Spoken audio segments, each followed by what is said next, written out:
کے زندہ اور جلالی نام میں آپ سب کی خدمت میں سلام پہنچے۔ پروگرام حیات جاویدہ لے کر ڈاکٹر رشید گل آپ کی خدمت میں حاضر ہے۔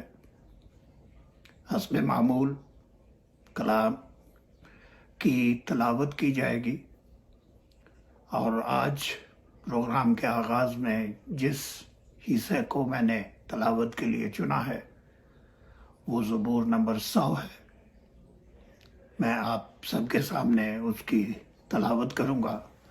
خداوند کے زندہ کلام میں مذکور ہے، آئے اہل زمین سب خداوند کے حضور خوشی کا نعرہ مارو، خوشی سے خداوند کی عبادت کرو، گاتے ہوئے اس کے حضور حاضر ہو، جان رکھو کہ خداوند ہی خدا ہے، اسی نے ہم کو بنایا اور ہم اسی کے ہیں، ہم اس کے لوگ اور اس کی چراہ گاہ کی بھیڑیں ہیں۔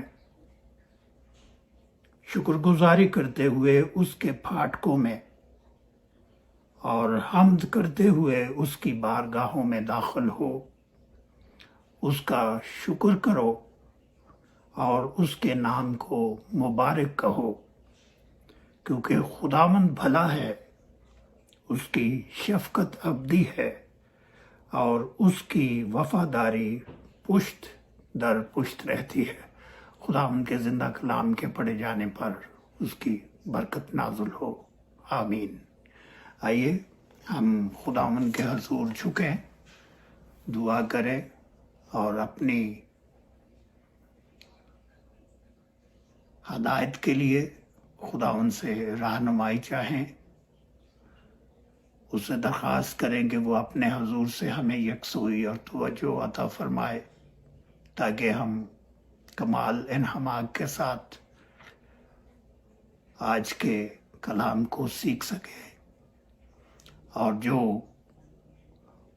کلام وہ اپنے بندہ کی وساطت سے آپ تک پہنچانا چاہتا ہے، وہ اپنے کمزور بندہ کو طاقت عطا فرمائے کہ وہ کمال دیانتداری کے ساتھ اور پاک روح کی عین ہدایت کے مطابق وہ کلام تمام عزیزوں تک منتقل کر سکے۔ آئیے ہم خداوند کے حضور اپنے سروں کو جھکاتے ہیں۔ اے باپ آسمانی، دل کی گہرائیوں سے تیرا شکر کرتا ہوں آج کی اس دن کے لیے، تمام نعمتوں، برکتوں اور بخششوں کے لیے جو تو نے ہمیں زندگی میں عطا کی، ان تمام مہربانیوں کے لیے، تیری شفقت کے لیے قلب صمیم سے تیرا مشکور ہوں، اور اس بات کے لیے خدا باپ تیرا شکر گزار ہوں کہ تو نے ہمیں بیماری سے، وبا سے، مہلک امراض سے بچا کر زندگی عطا کی، اور اس کے ساتھ زندگی کی نعمتیں ہمیں دی۔ اے باپ آسمانی، تیرے زندگی بخش کلام کے لیے، تیرے بیٹے کے لیے جو تو نے ہمیں دیا، خدا باپ تیرا شکر ادا کرتے ہیں، اور سچ مچ اس بڑی نیکی کے لیے، بیش بہا بخشش کے لیے اور نجات کے لیے خدا باپ تیرے شکر گزار ہیں۔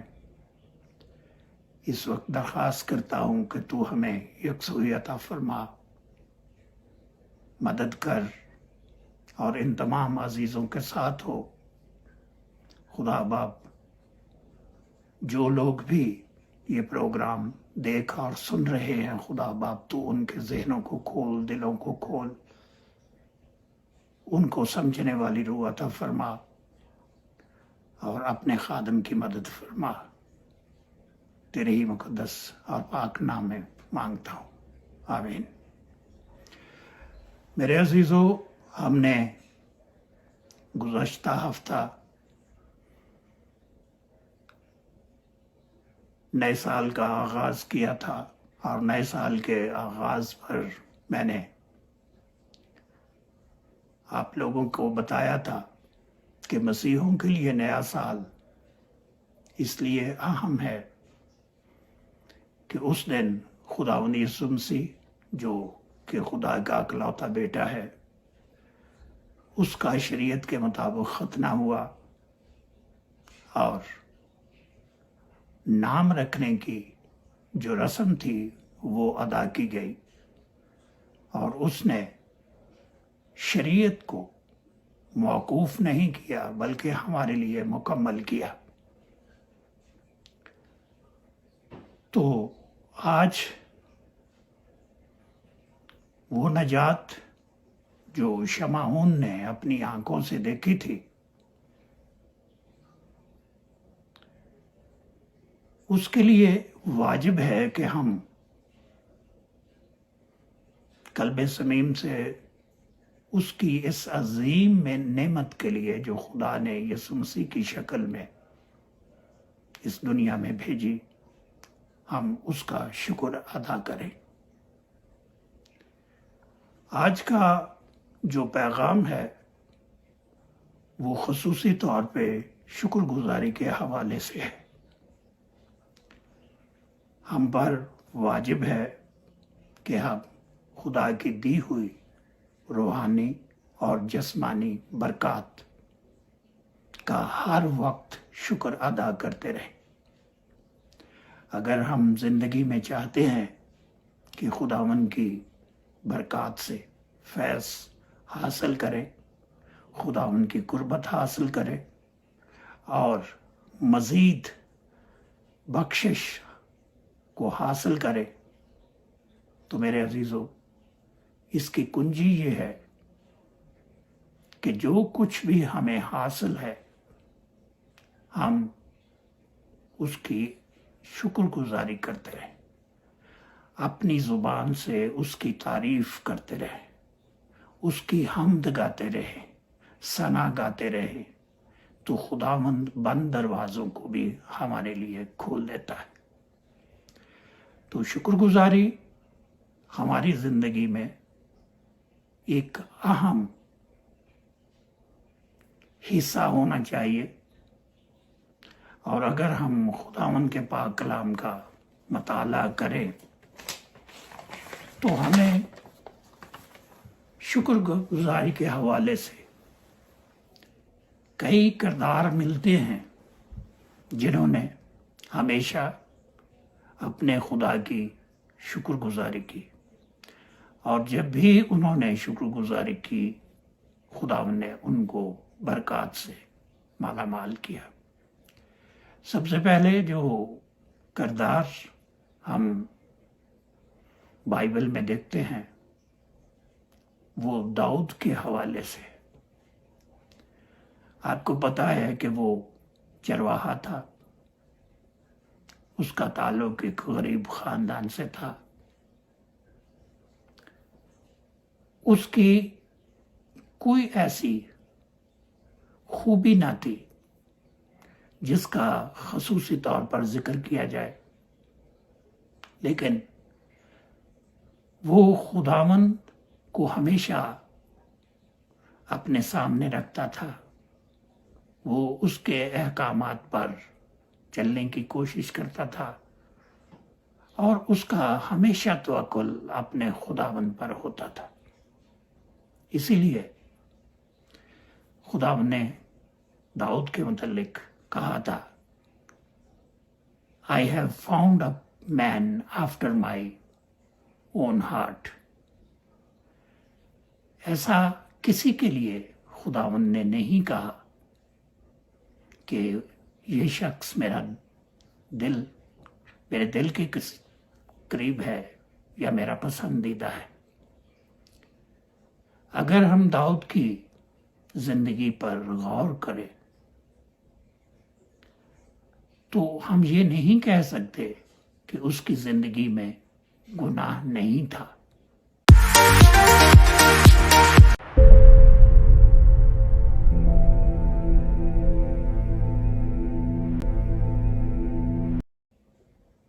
اس کی زندگی میں گناہ سرزد ہوا، لیکن یہ بھی یہ حقیقت ہے کہ جب اس نے اپنے گناہ کا اقرار کیا تو خداوند نے اس کو بخش دیا. اور آپ جانتے ہیں کہ چونکہ وہ اپنے خدا سے پیار کرتا تھا، اس کے احکامات پر چلنے کی کوشش کرتا تھا، تو خداوند نے اس کو چرواہے سے بدل کر بادشاہت عطا کی. وہ بنی اسرائیل کا بادشاہ بنا اور اسی کی نسل سے ہی خداوند یسوع مسیح نے جنم لیا. اور یہ ساری بخشش اس کو اس لیے ملی کہ وہ خداوند کے حضور ہمیشہ منکسر المزاج رہا، جھکا رہا، وہ فرمانبردار رہا. اس نے ہمیشہ خداوند ہی کو اپنا خدا جانا. دوسرے معبودوں کی طرف اس نے توجہ نہیں کی اور ہر حال میں خداوند کی دی ہوئی نعمتوں کا شکر ادا کیا. تو میرے عزیزو، اگر ہم زبور 59 اور اس کی 30 آیت کو دیکھیں تو اس میں مذکور ہے، میں گیت گا کر خدا کے نام کی تعریف کروں گا اور شکر گزاری کے ساتھ اس کی تمجید کروں گا. یہ خداوند کو بیل سے زیادہ پسند ہوگا، کیونکہ سینگ اور کھر والے بچڑے سے زیادہ. مطلب یہ ہے کہ خداوند کی تعریف کرنا، اس کی شکر گزاری کرنا قربانی چڑھانے سے اور پلے ہوئے بیل کی قربانی سے بھی زیادہ خداوند کو عزیز ہے. تو ہم اس نتیجے پر پہنچتے ہیں کہ خداوند ہمارے ہونٹوں کی قربانی شکر گزاری کی صورت میں پسند کرتا ہے. اس کے بعد دوسرا کردار ہے جو ہم خداوند کے پاک کلام میں حزقیہ نبی کی صورت میں دیکھتے ہیں.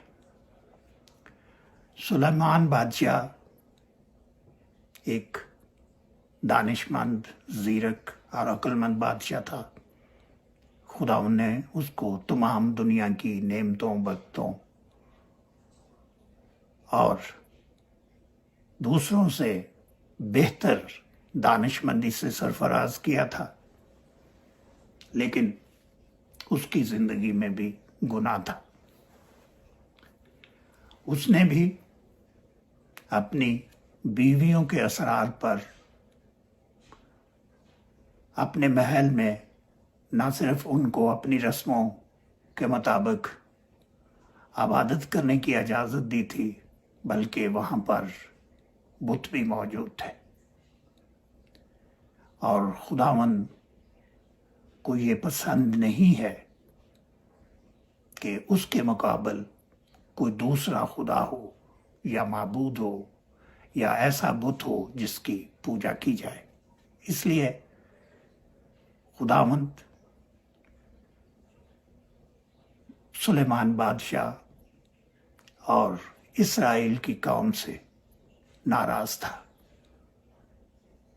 لیکن حزقیہ نبی نے اس برگشتگی کو دیکھا اور اس نے ان تمام لوگوں کو جو ہیکل میں خداوند کی حمد کرنے، قربانی چڑھانے اور دوسرے فرائض کو انجام دینے پر مامور تھے، ان کو دوبارہ خداوند کی خدمت کے لیے مسا کیا اور ان کے لیے دعا کی اور شکر گزاری کے لیے ان کو مامور کیا گیا آئیے خدا ان کے پاک کلام میں سے یہ حوالہ ہم اپنی ہدایت کے لیے پڑھتے ہیں۔ خدا ان کے زندہ کلام میں سے دوسری تواریخ اس کا 31 باب اور اس کی 2 آیت میں مذکور ہے، اور حزقیہ نے کاہنوں کے فریقوں کو، لاویوں کو ان کے فریقوں کے موافق، یعنی کاہنوں اور لاویوں دونوں کے ہر شخص کو اس کی خدمت کے مطابق خداوند کی خیمہ گاہ کے پھاٹکوں کے اندر سوختری قربانیوں اور سلامتی کی قربانیوں کے لیے اور عبادت اور شکر گزاری اور ستائش کرنے کے لیے مقرر کیا۔ تو میرے عزیزو، یہاں ہم دیکھتے ہیں کہ حزقیہ نبی نے یہ محسوس کیا کہ خداوند اس قوم سے ناراض ہے، اور اس نے یہ بھی محسوس کیا کہ وہ لوگ جو خداوند کی خدمت کے لیے مامور ہیں وہ اس کو مناسب طریقے سے انجام نہیں دے رہے۔ تو اس نے قربانی چڑھانے کے لیے، سلامتی کی قربانیاں چڑھانے کے لیے، عبادت، شکر گزاری اور ستائش کرنے کے لیے ان کو پھر سے مقرر کیا۔ پھر سے مقرر کرنے کا مطلب یہ ہے کہ ان کو مسح کیا گیا، ان کو ذہنی اور قلبی طور پر تیار کیا گیا کہ وہ بجا طور پر خداوند کی دی ہوئی نعمتوں اور بخششوں کا شکریہ ادا کریں۔ تو آج ہم شکر گزاری کے حوالے سے سیکھ رہے ہیں کہ جب ہم خداوند کی عبادت، اس کی ستائش اور اس کی حمد، ثنا اور شکر گزاری پورے دل سے کرتے ہیں تو خداوند ہر قسم کی آزمائش کو ہمارے سر پر سے ٹال دیتا ہے اور برکت اور بخشش کے دروازوں کو ہمارے لیے کھول دیتا ہے۔ اس کے بعد ہم نے دیکھا ہے کہ خداوند نے پرانے عہد نامے میں اور نئے عہد نامے میں کئی ایسے معجزات کیے ہیں جو ہماری عقل سے بالکل بالاتر ہے۔ انسانی عقل محدود ہے اور خداوند کی ذات لامحدود۔ ہم اس کے معجزوں کو اپنی اس عقل سے نہیں سمجھ سکتے۔ پولس رسول کہتا ہے کہ ابھی آئینے میں ہمیں دھندلا دکھائی دیتا ہے۔ اس کا مطلب یہ ہے کہ جب تک ہم انسانی جسم میں ہیں اس وقت تک ہم محدود ہیں۔ لامحدود کو محدود ذہن سے سمجھنا مشکل ہی نہیں بلکہ ناممکن ہے، لیکن پاک روح جب ہماری مدد کرتا ہے تو ہم کلام کے بہت عمیق اور دقیق معنی کو بھی آسانی سے سمجھ لیتے۔ تو میرے عزیزوں، میں ذکر کرنا چاہتا ہوں یونا نبی کا، جس کو خداوند نے نینوا شہر میں بھیجا، لیکن اس نے وہاں جانا نہیں چاہا اور وہ ترسیس کے جہاز میں بیٹھ گیا، اور جب وہ سفر کر رہا تھا تو جہاز ڈوبنے لگا، اور جو ملاح تھے انہوں نے یہ محسوس کیا کہ کوئی ایسا شخص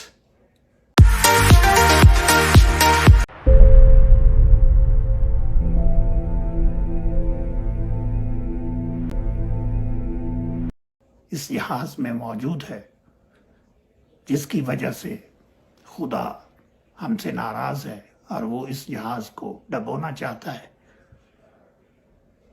تو اس چیز کو ٹالنے کے لیے، آزمائش سے نکلنے کے لیے یہ طے کیا گیا کہ یونا نبی کو سمندر میں پھینک دیا جائے. اور جب اس کو سمندر میں پھینکا گیا تو ایک بڑی مچھلی نے اس کو نگل لیا. اب اتنی بڑی مچھلی کے پیٹ میں یونا کا چلے جانا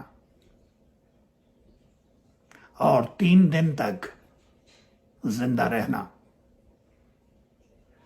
ایک بہت بڑا معجزہ ہے، جس کو دنیا کے منطق اور انسانی عقل سے کبھی بھی سمجھا نہیں جا سکتا. لیکن خداوند یونا کو مارنا نہیں چاہتا تھا، بلکہ اس نے مچھلی کو ایک چھوٹے جہاز کی شکل دے دی تاکہ وہ اس کو سمندر کے کنارے پر نکلے نہیں بلکہ اس کو اگل دے. اور ایسا ہی ہوا. اگر خداوند چاہتا تو وہ مچھلی اس کو نگل سکتی تھی، اس کو کھا سکتی تھی. لیکن خداوند کا یہ انتظام تھا کہ مچھلی اس کو نگلے نہیں بلکہ سمندر کے کنارے سلامتی کے ساتھ اگل دے. اور جب وہ مچھلی کے پیٹ سے باہر آیا تو اس نے خداوند کی شکر گزاری کی. تو وہ حوالہ میں آپ کے سامنے پڑھنا چاہتا ہوں. میں حمد کرتا ہوں ہوا تیرے حضور قربانی گزرانوں گا. میں اپنی نظریں ادا کروں گا. نجات خداوند کی طرف سے ہے. تو میرے عزیزو، اس نے مچھلی کے پیٹ سے نکل کر سب سے پہلے خداوند سے دعا کی، اور اس نے زندگی کے لیے اور اس مصیبت سے نجات دینے کے لیے خداوند کا شکر ادا کیا. اس کے بعد ہم دیکھتے ہیں کہ جب یروشلم کی بحالی کے لیے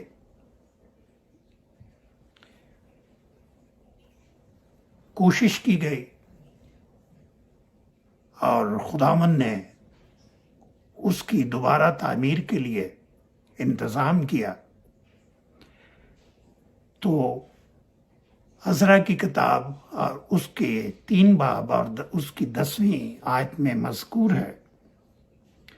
سو وہ باہم نوبت بنوبت خداوند کی ستائش اور شکر گزاری میں گا کر کہنے لگے کہ وہ بھلا ہے، کیونکہ اس کی رحمت ہمیشہ اسرائیل پر ہے. جب وہ خداوند کی ستائش کر رہے تھے تو سب لوگوں نے بلند آواز سے نعرہ مارا، اس لیے کہ خداوند کے گھر کی بنیاد پڑی تھی. تو میرے عزیزو، ہیکل کی جب دوبارہ بنیاد ڈالی گئی تو ان لوگوں نے مل کر خداوند کی شکر گزاری کی اور انہوں نے خداوند کی ستائش کی. اسی طرح ہم نے پچھلے سرمن میں اس بات کا ذکر کیا تھا. لوکا کی انجیل اس کا 2 باب اور اس کی 30 آیت میں مذکور ہے، کیونکہ میری آنکھوں نے تیری نجات دیکھ لی ہے. خداوند یسوع مسیح کے اس دنیا میں آ جانے سے ہم نے یسوع مسیح کو جسمانی حالت میں دیکھ لیا ہے، اور خداوند یسوع مسیح اس دنیا میں اس لیے آیا ہے کہ وہ ہمیں تمام بیماریوں سے، تمام مشکلات سے، تمام گناہوں سے، تمام آزمائشوں سے اور تمام بدیوں سے نجات دے سکے۔ خداوند نے اپنے بیٹے کو بھیج کر ایک عظیم کارنامہ انجام دیا ہے جس کی روپے چاندی سے قیمت ادا نہیں کی جا سکتی۔ اس لیے ہم سب پر واجب ہے کہ ہم اس کی شکر گزاری کریں، اور جیسے میں نے پہلے عرض کیا کہ جب ہم زندگی میں اس کی دی ہوئی نعمتوں کا شکریہ ادا کرتے ہیں تو خداوند مزید ہمیں برکات سے نواز دیتا ہے۔ تو میرے عزیزو، میں ایک اور حوالہ آپ کے سامنے پڑھنا چاہتا ہوں جو کہ لوکا کی انجیل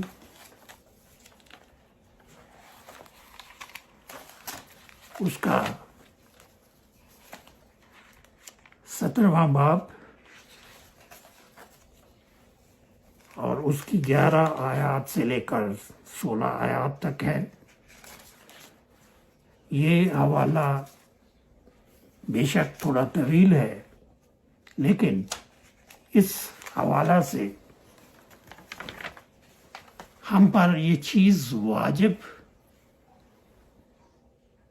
ہوتی ہے کہ ہم خداوند کی دی ہوئی نعمتوں کا شکر ادا کریں۔ جب ہم خداوند کی دی ہوئی نعمتوں کا شکر ادا کرتے ہیں تو خداوند کو یہ بات پسند آتی ہے۔ ہم یہ بات پہلے پڑھ چکے ہیں کہ اس کو ستائش سننا اور شکر گزاری سننا قربانی سے بھی زیادہ پسند آتا ہے۔ تو میں آپ کے سامنے یہ حوالہ پڑھنا چاہتا ہوں اور اس کے بعد ہم اس پر تھوڑی دیر کے لیے غور کریں گے۔ خداوند کے زندہ کلام میں مذکور ہے، اور ایسا ہوا کہ یروشلم کو جاتے ہوئے وہ سامریا اور گلیل کے بیچ سے ہو کر جا رہا تھا، اور ایک گاؤں میں داخل ہوتے وقت 10 کوڑی اس کو ملے۔ انہوں نے دور کھڑے ہو کر بلند آواز سے کہا، آئے یسوع، آئے صاحب، ہم پر رحم کر۔ اس نے انہیں دیکھ کر کہا، جاؤ اپنے تئیں کہنوں کو دکھاؤ۔ اور ایسا ہوا کہ جب وہ جاتے جاتے پاک صاف ہو گئے، پھر ان میں سے ایک یہ دیکھ کر کہ میں شفا پا گیا، بلند آواز سے خداوند کی تمجید کرتا ہوا لوٹا اور منہ کے بل یسوع کے پاؤں پر گر کر اس کا شکر کرنے لگا، اور وہ سامری تھا۔ یسوع نے جواب میں کہا، کیا 10 پاک صاف نہ ہوئے؟ پھر وہ 9 کہاں ہیں؟ کیا اس پردیسی کے سوا اور نہ نکلے جو لوٹ کر خداوند کی تمجید کرتے؟ پھر اس سے کہا، اٹھ کر چلا جا، تیرے ایمان نے تجھے اچھا کیا۔ خداوند کے پاک کلام کے پڑھے جانے پر اس کی برکت نازل ہو۔ تو میرے عزیزو، اس واقعہ میں ہم نے دیکھا کہ خداوند یسوع مسیح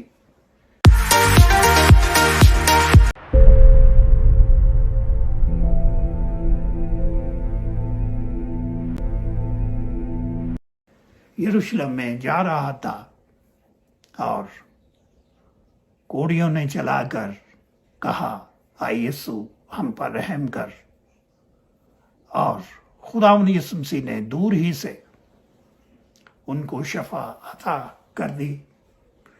اور جب وہ منزل مقصود کی طرف جا رہے تھے تو خداوند یسوع مسیح کے کہنے کے مطابق انہوں نے شفا پائی۔ واجبیت تو یہ تھا کہ چونکہ ان 10 لوگوں نے خداوند سے شفا پائی تھی، وہ خداوند کے پاس آ کر اس کا شکر ادا کرتے، لیکن ایسا نہیں ہوا۔ صرف ایک کوڑی خداوند کی تمجید اور اس کا شکر ادا کرتے ہوئے واپس لوٹا، اور خداوند یسوع مسیح نے اس بارے استفسار بھی کیا، اور اس نے کہا کیا سب نے شفا نہیں پائی؟ کیا 10 کو شفا نہیں ملی؟ تو اگر ہم اس واقعہ پر غور کریں تو ہماری بھی حالت ان 9 کوڑیوں کی طرح ہے جو خداوند سے برکات حاصل کرتے ہیں، شفا پاتے ہیں، درازی عمر پاتے ہیں، کامیابی حاصل کرتے ہیں، لیکن پلٹ کر کبھی اس کی شکر گزاری نہیں کرتے۔ یہ خداوند کو پسند نہیں آتا۔ ہمیں برکت کی بجائے پھر لعنت ملتی ہے۔ پولس رسول نے تسلیکیوں کی کلیسیا کے نام جو پہلا خط لکھا، اس میں اس نے یہ لکھا، ہر ایک بات میں شکر گزاری کرو۔ اگر ہم پہلا تسلیکیوں اس کا 5 باب اور اس کی 18 آیت کو پڑھیں تو اس میں صاف یہ لکھا گیا ہے، ہر ایک بات میں شکر گزاری کرو، کیونکہ مسیح یسوع میں تمہاری بابت خدا کی یہی مرضی ہے۔ تو میرے عزیزو، یہاں اس بات پر زور دیا گیا ہے کہ ہر ایک بات میں، بات سے مطلب یہ ہے کہ آپ کے حالات کیسے بھی کیوں نہ ہوں، پریشانی یا خوشی، دونوں ہی صورتوں میں ہم پر واجب ہے کہ ہم خدا کے نام کو تعظیم دیں، اس کی دی ہوئی نعمتوں اور برکتوں کا اپنے دل سے شکر ادا کرتے رہیں۔ اور یہ بات بھی میں بتانا چاہتا ہوں کہ بہت سارے لوگ اس فکر میں لگے رہتے ہیں کہ ہم خداوند کی خدمت کرنا چاہتے ہیں، لیکن ہم یہ جاننے سے قاصر ہیں کہ خداوند کی مرضی ہماری زندگی کے لیے کیا ہے، وہ ہم سے کیسی خدمت لینا چاہتا ہے۔ تو ان عزیزوں کے لیے جو خداوند یسوع مسیح کے پاک کلام کے متلاشی ہیں، اس کی مرضی کو جاننا چاہتے ہیں، ان کے لیے یہ بات واضح ہونی چاہیے کہ خداوند کی ہم سب کے لیے یہی مرضی ہے کہ ہم اس کی دی ہوئی نعمتوں کا شکر ادا کرتے رہیں۔ تو میرے عزیزو، ہم سب نئے سال کا آغاز کر رہے ہیں، خداوند یسوع مسیح میں ایک نئی زندگی شروع کرنے کی کوشش کر رہے ہیں۔ جن لوگوں نے خداوند یسوع مسیح کو نجات کی صورت میں قبول کر لیا ہے، بے شک ان کے لیے زندگی کا یہ نیا سال ہے۔ ہم نئے سال میں خداوند یسوع مسیح کے ساتھ چلنے کا عزم کر سکتے ہیں۔ ہم اپنی زندگی کو خداوند کے کلام کے مطابق ڈھالنے کی کوشش کر سکتے ہیں۔ ہم اس کی دی ہوئی نعمتوں کا شکر ادا کر سکتے ہیں، ہم اس کے کلام کے لیے، زندگی بخش کلام کے لیے اس کا شکر ادا کر سکتے ہیں، اور اس امر کا شکر ادا کر سکتے ہیں کہ اس نے مہلک وبا سے آج تک ہمیں محفوظ رکھا ہے، ہمیں دنیا کی ہر نعمت سے مالا مال کیا ہے، اور وہ لوگ جو خداوند کی شکر گزاری نہیں کرتے ان پر ہر قسم کا عذاب نازل ہوتا ہے، کیونکہ جب ہم خداوند یسوع مسیح کی دی ہوئی نعمتوں کا شکر نہیں کرتے، اس کی نعمتوں کی بے قدری کرتے ہیں، تو ہم اپنے آپ میں متکبرانہ رویہ رکھتے ہیں۔ خداوند کو ایسے لوگ پسند نہیں جو مغرور ہوں، وہ ہمیشہ شکستہ دلوں کو پسند کرتا ہے۔ جاتے جاتے میں یہ ذکر کرنا چاہتا ہوں کہ ابلیس، جس کو اژدہا کہا گیا ہے، اس کا کام چوری کرنا ہے، وہ ہمیں بہکاتا ہے، وہ ہمیں غلط کاموں کی ترغیب دیتا ہے، وہ چور ہے، ہمارا سکون، ہمارا چین چھین لیتا ہے، وہ خدا کی نعمتوں سے ہمیں دور لے جانا چاہتا ہے۔ جب ہم خداوند کے ساتھ چلتے ہیں، اس کی شکر گزاری کرتے ہیں، اس کی عظمت کو تسلیم کرتے ہیں، تو خداوند ہمیں اس شیطان سے محفوظ رکھتا ہے۔ اور میرے عزیزو، آخر میں یہ بات میں واضح طور پر کہنا چاہتا ہوں کہ شکر گزاری ہمیں اچھی نیت سے کرنی ہے۔ خداوند چیزوں سے زیادہ خالص دل کو پسند کرتا ہے۔ پیدائش کی کتاب میں 2 بھائیوں کا ذکر ہے جس کو میں اور آپ قائن اور حابل کے نام سے جانتے ہیں۔ دونوں نے خداوند کے حضور قربانی پیش کی، لیکن قائن کی قربانی کو خداوند نے پسند نہیں کیا، قبول نہیں کیا۔ اس کی وجہ یہ نہیں کہ اس کی قربانی حقیر تھی یا خداوند کو وہ جو اشیاء پیش کی گئی تھی وہ پسند نہ تھی، لیکن خداوند کو اس کا ایٹیٹیوڈ، جس طریقے سے اس نے شکر گزاری پیش کی، وہ پسند نہ آیا تھا۔ تو میرے عزیزو، اگر ہم خداوند کی دی ہوئی نعمتوں اور برکتوں کا شکر ادا کرنا چاہتے ہیں، تو اس کے لیے لازم ہے کہ ہمارے خیالات، ہمارے جذبات اور ہمارا طریقہ عاجزانہ ہونا چاہیے۔ نہایت فروتنی کے ساتھ ہمیں اس کی دی ہوئی نعمتوں کا شکر ادا کرنا چاہیے۔ اور یہ بات بھی میں بتانا چاہتا ہوں کہ پولس رسول کی طرح ہمیں ہر بات سے مراد یہ ہے کہ ہر حالت میں اگر ہم بیمار ہیں تو بھی ہمیں اس کا شکر ادا کرنا چاہیے۔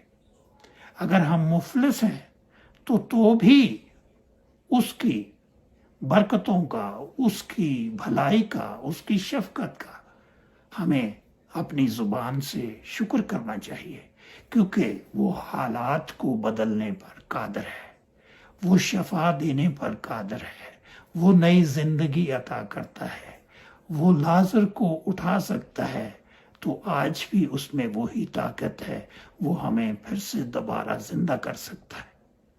تو میرے عزیزو، گر کی بات یہ ہے کہ اگر ہم خداوند کی نعمتوں سے مستفید ہونا چاہتے ہیں، فیض یاب ہونا چاہتے ہیں، اس کی قربت حاصل کرنا چاہتے ہیں، اور ہم چاہتے ہیں کہ بیماری، وبا، پریشانی ہمارے سر سے ٹل جائے، تو ہم پر لازم ہے کہ ہم اس کی دی ہوئی نعمتوں کا اپنی زبان سے شکر ادا کریں، اور یہ شکر بیماری، تنگ دستی، مفلسی، پریشانی اور ہر حالت میں ہونا چاہیے۔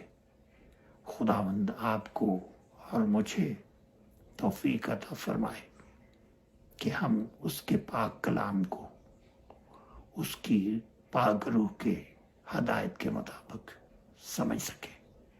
آمین۔